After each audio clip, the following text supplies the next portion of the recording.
Hey everybody, welcome back to the MacWhisperer Academy. I'm Dylan Stewart. They call me the MacWhisperer. And if you've just gotten your first iPad, or maybe you just upgraded your iPad to iPadOS 16, or maybe you saw all the new iPads that Apple just released and you thought to yourself, I wonder if it's time that I get one, then this video is just for you.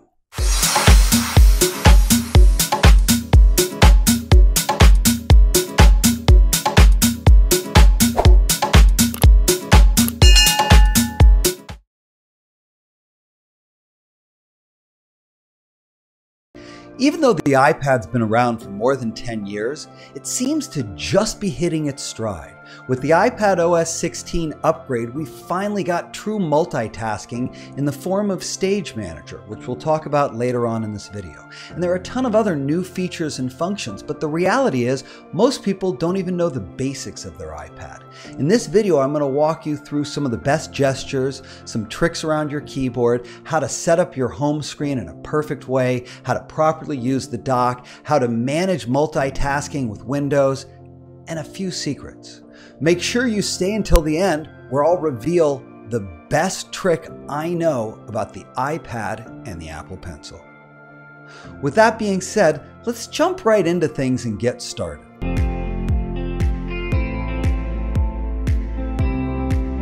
The first gesture I want to talk about is how to access your control panel. Your control panel is a floating section that pops on the top of your iPad and enables you to do all sorts of common tasks. It's easy to get to. Just put your finger in the upper right corner of your screen and drag down like this. Now the next thing, you'll see right now that we're in My Settings app. When you want to get out of an app, even if you've got an iPad with a home button, you can simply swipe up like this to get right back to your home screen. Super easy. And if you want to tap into your notification center where all of your notifications, your text messages, and other alerts come, pull down from the upper left corner of your screen and you'll get right in to see the most recent updates and the most recent alerts that you've received. Now let's talk a little bit about entering the multitasking screen. You know, the iPad's gotten better and better and better with multitasking, but one of the original tools that we still use is the multitasking screen. It's super easy to access it. All you've got to do is swipe up from the bottom of your screen like this until you see all the apps that you've most recently used. And you can scroll through these apps and click on whatever you want to bring to the front of your screen just by tapping on it. And that'll show up right here and make it really easy. When you want to go to the next app, swipe up again, find the next app, tap on it, and you're ready to go. But there's even a better way to multitask, and it's called app swapping. At the bottom of your iPad, you're going to see this little bar here. This is the bar that to get to the multitasking screen we swipe up on, but you can also swipe left and right on it. And when you do that, it will take you to the most recent app you've used. So if I swipe this way, I get right into reminders, and if I go the other way, I come back to the App Store. So by using this, you can very quickly move through some of the apps that you're working on right at the moment without it being a whole headache of constantly having to come up here to find it in this screen. There's more gestures that we'll talk about, but let's move on to our home screen.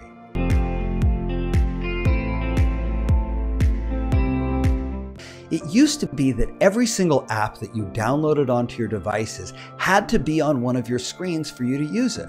Sure, you could delete it, but what if you needed that app? But the problems become that most of us have app overload. We've got hundreds and hundreds and hundreds of pages, and you've got all those little folders with all those little apps in it. You know what I think? I think folders belong back in 2019. And now we've got this new tool called the App Library. The app library always shows up at the bottom right side of your dock. You can see it right here. And if you click onto the app library, it will show you all the apps you've got installed, and it will automatically organize them into basic folders for you. So you can see some suggestions for things I use frequently, or some recently added apps, or utilities, or creativity, or entertainment. You can't change where Apple puts these apps, but it's okay because for the most part, they're where you'd expect them to be. When you're in the app library, you can also search for an app by clicking on the search button at the top right here. You can type in the name of any of the apps you're looking for, like this, and it will pop up. But you can also see all of your apps in alphabetical order, so you can find anything you want by scrolling or clicking the letters on the far right side to jump to the right section. It's an easy way to have your apps. Now, why am I having that conversation here when we're talking about the home screen? It's pretty simple. You see, you don't need all your apps on your screens anymore. Most people get to apps these days in one of a couple of ways. They might pull down from the center of their screen, just like this, to get into your search area and type in what they're looking for and use it from there. Or they might use Siri by simply triggering Siri using the Siri button or using the words. And when you do that, you can simply say, "Open reminders." And it will pop you right into the app you're asking for. Use the app library, use searching, use Siri. But if there's an app that you haven't clicked on in a really long time, remove it from your home screen by simply pressing down on it, clicking Edit Home Screen or Remove App, and you'll get a choice. You can delete the app. Now, if this is an app that you're never going to use again, just get rid of it.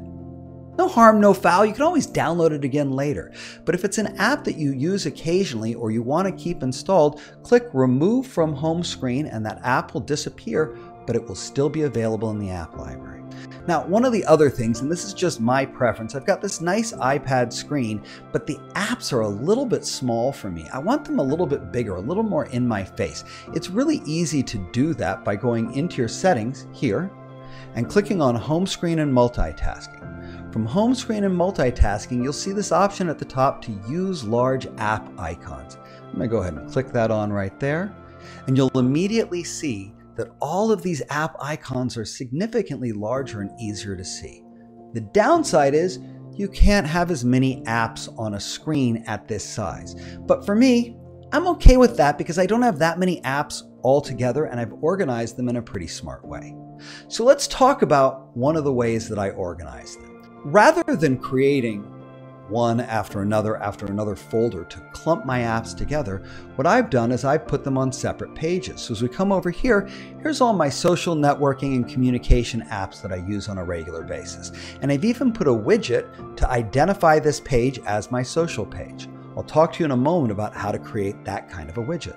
I'm going to swipe over, and here's my money and finances page where I can get into any of my credit card apps, I can get onto my stocks, or anything else that I want to take a look at that has to do with my finances. Let's swipe over again, and these are some of the art-based apps that I used. As we swipe over, I've got a couple of games here, because who doesn't want to have a couple of games? And then, if you're on the last page of your home screen, which you can tell by looking at the little white dots at the bottom, one last swipe, and you're in your app library. So it's really easy to do. Now let's talk about widgets for just a moment.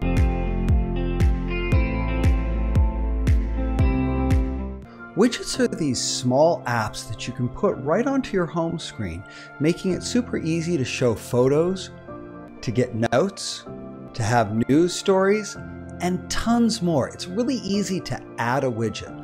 All you do is press on your home screen and hold your finger down until things wiggle. In the upper left-hand corner, you'll see a plus button. Clicking that plus button will open up the widgets screen where you'll see all types of widgets that have been pre-created for you. So if you click on any one of these suggestions, like the notes widget here, you can swipe back and forth to see different sizes, different settings, or different options. You can even put one widget on top of the other, like what I've done here, which allows you to have a number of widgets without taking up a ton of space. It's super convenient and super easy to use. But as we talked about earlier, I've used widgets to label some of my pages to make it easy to see whether they're in full screen or in the page view, so I can know right at a glance what a particular page has on it. I'm using an app called Color Widgets. It does have a subscription. Most of them do, but most of them also have some free widgets you can create. Coming into Color Widgets allows you to pick from their library of pre-created widgets. And right from here, you can easily change to any one of the other widgets by clicking the Change Widget button, and you can see there's tons of pre-programmed ones. I'm going to keep it simple. I just want the custom text one. So I'm going to click right there. I really like the white background. Let's make it red. And I don't really like the blue text on that. Let's make it white. And I don't really love the font they chose, so let's make it a different font. And I can click where it says Your Text here. And we can call this my music page. I'll click the check button on the right side there. And now I can click Set Widget. You'll now see I have my new music widget here, and I can simply come into any given page, press and hold, hit my plus button, and from this page I'm going to grab the color widget, which happens to be this one on the right here, and then I can pick what size. I don't want this to be super big. I think that size is perfect. I'm going to click Add Widget, and there's our music widget right there, ready to make it easy for me to get into my guitar apps, my tuning apps, or even my music app. And that's how you use widgets.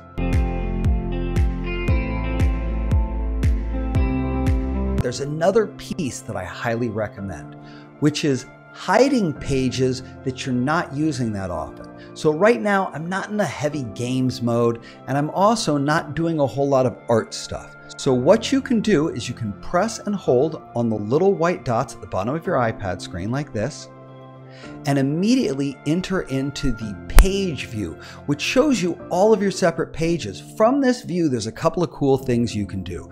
You can easily move your pages around so that they're in a better order, or you can hide them. And I'm going to go ahead and hide money, hide arts, hide games.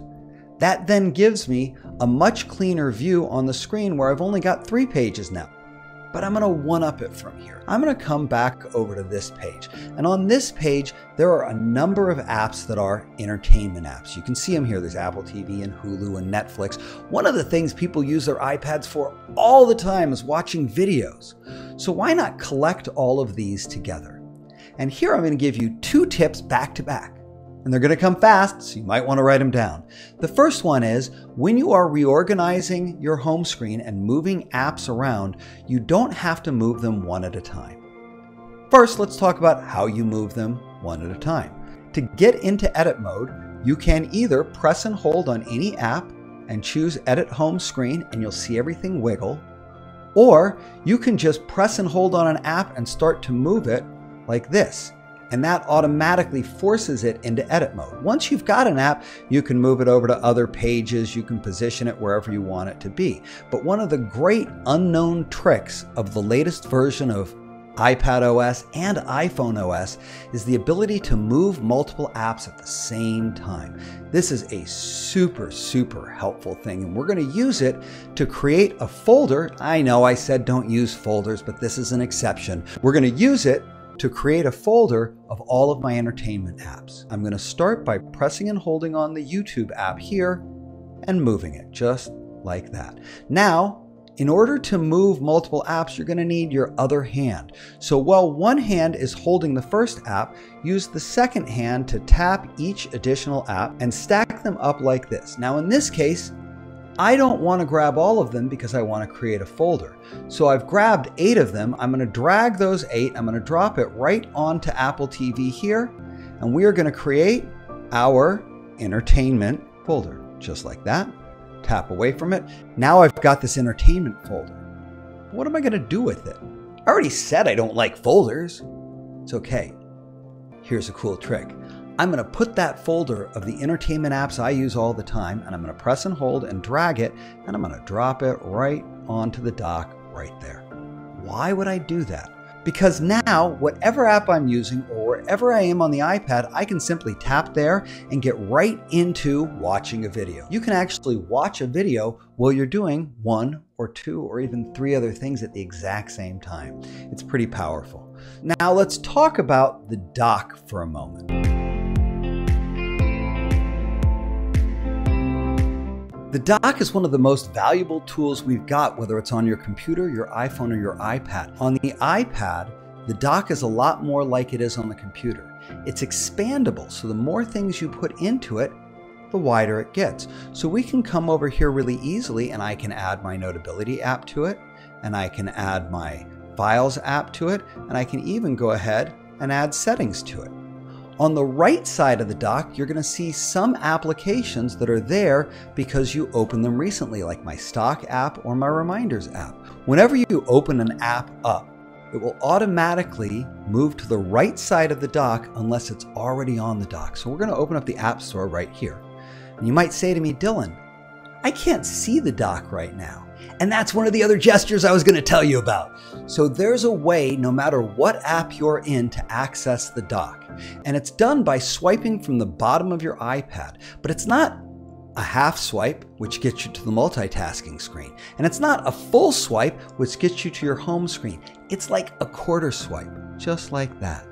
And there on the right side, we can see the App Store, which is only on the dock because I just opened it up. So now I want to talk about managing your windows. One of the things we do on computers all the time is that we have multiple windows open so we can do multiple things. Before iPadOS 16, there was one way to do it. And I'm going to show you that way because Stage Manager, which is the new iPad tool, is not available on all iPads. If you've got an older iPad, you may still need to do multitasking like I'm going to show you. So I want to make sure we understand that before we step into Stage Manager. It's a really easy thing to do. I'm going to go ahead and I'm going to open up my Photos app. Now my Photos app shows up in full screen here, but I'd actually like to add a second app to this screen so that while I'm working on my photos, I can also be doing some notes. Let's do it like this. I'm going to do a quarter swipe to bring the dock up, and then I'm going to press and hold on my Notes app and I'm going to drag it over. Now be aware there's a couple of things that happen. If you drag it over and just let go of it like this, it becomes what's called a floating window. By clicking at the three dots at the top, you can move the floating window to any side of the screen that you want. And this allows you to have something that's just on top of the other full screen app.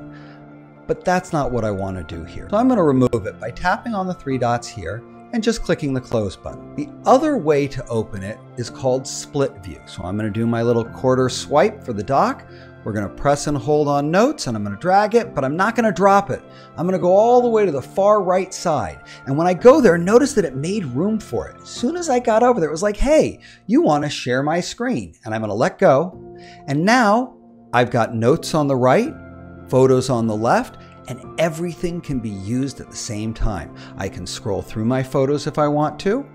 I can click on specific photos. It's my grandfather and grandmother, and I can do whatever I want to do there. I can also come over to the Notes screen and I can create a new note. And I can even drag and drop a picture from photos right into the notes just like that. One of the other things you can do in this split view, if you look in the middle, you'll see a small gray rectangle right here. And when you press on that rectangle, you can adjust the screen to three different views. It can be 25% on the left, 75% on the right.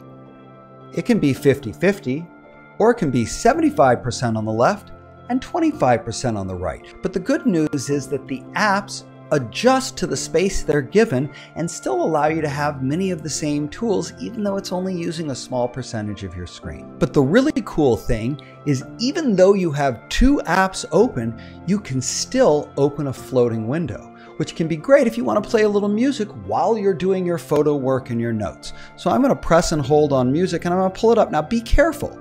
If you drop it on the left side, it will replace photos. If you drop it on the right side, it will replace notes. But if I drop it in the middle, just like this, notice how it becomes a little thinner. It's now going to be a floating window that allows me to kind of move it back and forth as need be while I'm doing work, and I can go ahead and play music or do whatever I want. Or maybe you want your Messages app there. It's super easy to just add another app by coming in and pulling it up and dropping it on top of the app you want to replace. So now we've got Messages here and my photos and my notes. But let's just say I wanted to replace photos and add Safari. No problem. Press and hold on Safari, drag it over photos, let it go, it replaces it just like that. And one of the really cool things is that even if you swipe up to get out of that screen, the next time you come to any of those apps that you bundled together, they'll stay bundled together, but not the floating window. The floating window goes away when you leave that screen. there's one more thing we need to know how to do, and that's using the three dots that you see at the top of every window when you're in split view. Clicking on these three dots will allow you to make one window full screen or turn it into a floating window just like that. So if I want to make this email window floating, I can just click slide over and it becomes floating like this, or I can click it and drop it right back into split view. I can even choose which side I want it to be on split view just like that. So it's become a really easy tool to use to manage multiple apps. But with iPadOS 16, Apple released a brand new tool called Stage Manager, which is a huge upgrade to the way we do multitasking. Now, unfortunately, it's not available on all iPads, so if you've got an older iPad or you don't see the option I'm about to show you, sorry, maybe it's time for an upgrade. But for those of us with newer machines, this is a great way to do multitasking that blows away this split view and floating window option.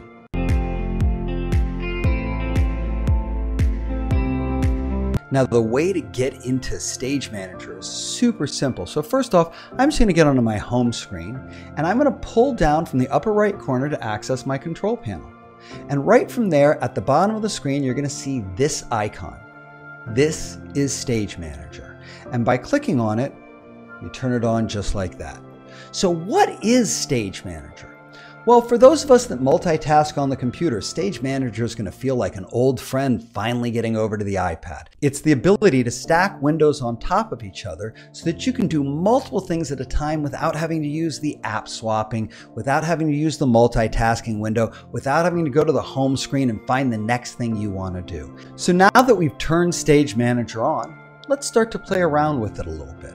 I'm going to open up my Reminders app just like this. And immediately you're going to see a couple of things. We've got this window in the center of the screen, and on the left side of the screen, I've got a bunch of recently used apps, including Safari and Notes from when we were doing the split view. In fact, any apps that I've used recently are going to show up on that left-hand side. So what you can do with Stage Manager is you can grab any of those apps that you see on the left sidebar there and just drag them right over onto your main screen. This is going to allow you to have more than one window at a time, and you can easily resize the windows in the bottom right corner by making them a little smaller or a little bigger. You can even put them all the way into full screen by just pulling it all the way out, but that kind of defeats the purpose of using Stage Manager. With Stage Manager on, I can have my Reminders app and my Photos app right on the same place. I can also use the dock to press and hold on any given app and add it right in. So just like that, you can create multiple windows and move through them just like you would on the computer. A slight swipe from the left-hand side will bring up the recent apps. A slight swipe from the bottom will bring up your dock. What's great about the way that it bundles these apps together is it makes it really easy for you to customize your workflow. Most people tend to use a couple of apps together at the same time. So let's create a bundle of apps and let's use Calendar and Address Book. First thing I'm going to do is swipe up to bring up my dock, and I'm going to go ahead and click on my calendar. That opens it up in Stage Manager. Now it's easy for me to swipe up again and grab my address book and just drag it right over. Now on the left-hand side, you can see Music and Mail are one of my app bundles. You can see that Reminders, Notes, and Photos are one of my app bundles.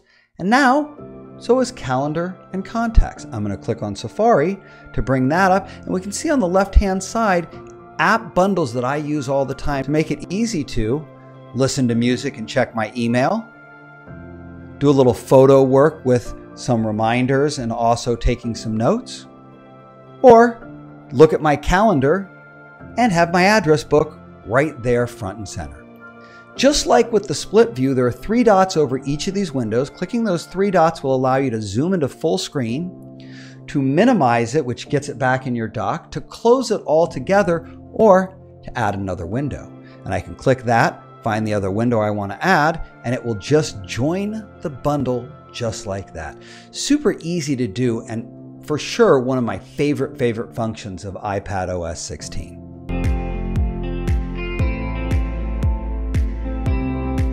We're going to talk about the keyboard for the iPad. Now I'm going to go ahead and open up Notes here. And I'm going to make it full screen by pulling the bottom right corner all the way to the edge like that. Now, one of the problems I've always had with the iPad is the way it manages its keyboard. If you have a keyboard case or an external keyboard, it doesn't do this, but on the standalone iPad, when I go into something, the keyboard takes up like half of the screen. And the worst part, even though Apple gave us swipe typing on the iPhone, they don't let us swipe type on this big iPad keyboard, which means I generally have to use two hands. And sometimes one of the hands is holding the iPad, so I don't have two hands. But it's not a problem. What you can do really easily is put your fingers on the opposite sides of the keyboard and pinch inwards, and you will get a floating keyboard. And the floating keyboard, by grabbing the little tab at the bottom, can be moved anywhere on the page you want it to be, and it also enables swipe typing. So I can come in and go,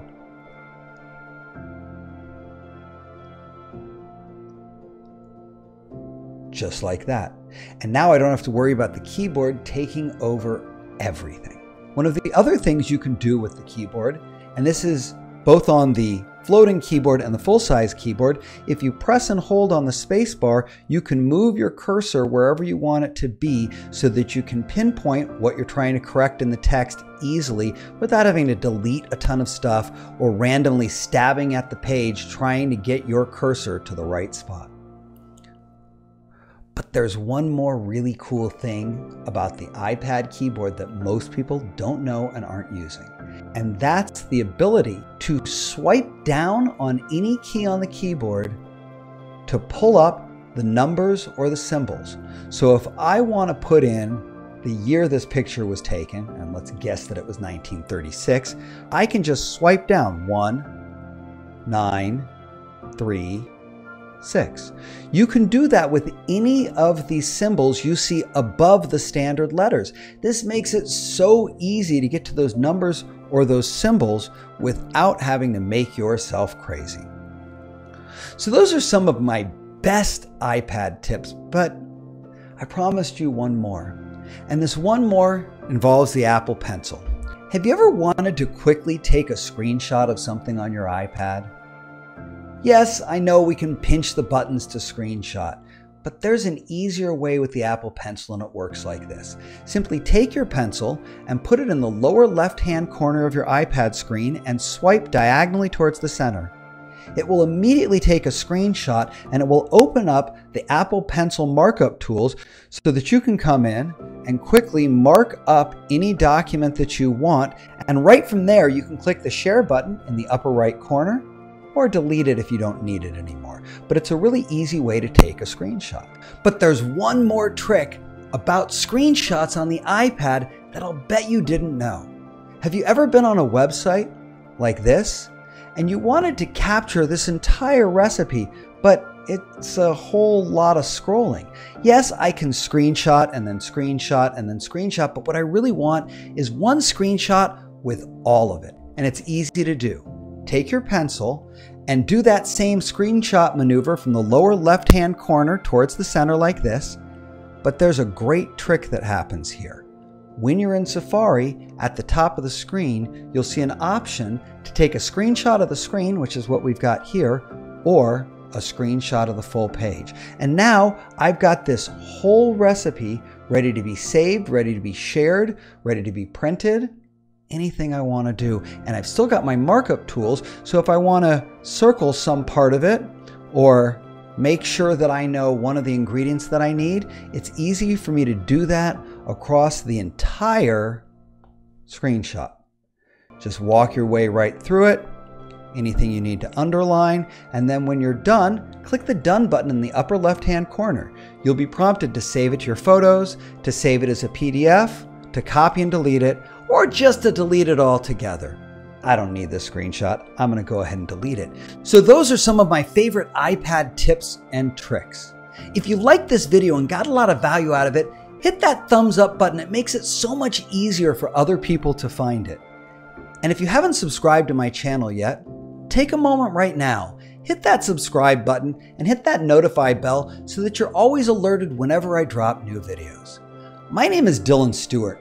They call me the MacWhisperer, and it's my passion and profession to help people get more done in less time with their Apple products than they ever thought possible. And with that being said, I'll see you next time.